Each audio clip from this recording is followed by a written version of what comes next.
23ویں رمضان کی دعا اور اس کا ثواب۔ اگر کوئی رمضان کی 23ویں تاریخ کو روزہ رکھ کر مندرجہ ذیل دعا کو پڑھے تو اللہ تعالیٰ اس کو پل صراط سے انبیاء، اولیاء، شہداء اور صالحین کے ساتھ بجلی کی طرح گزار دے گا۔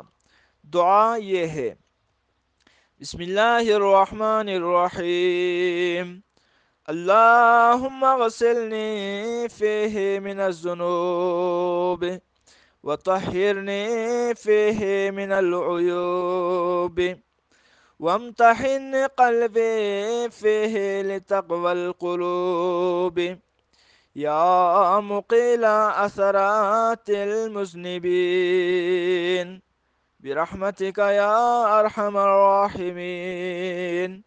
اللہم صلی علی محمد وآل محمد۔ پروردگار، اس ماہ مبارک میں میرے بدن کو گناہوں سے دھو لے اور اس میں مجھ کو تمام عیبوں سے پاک کر دے۔ دلوں کی پرہیزگاری کے لیے اس میں میرے دل کو آزمائش میں ڈال دے۔ اے گناہ گاروں کی غلطیوں کو درگزر کرنے والے، اے سب سے زیادہ رحم والے، تیری رحمت کا واسطہ۔ اللہم صلی علی محمد وآل محمد۔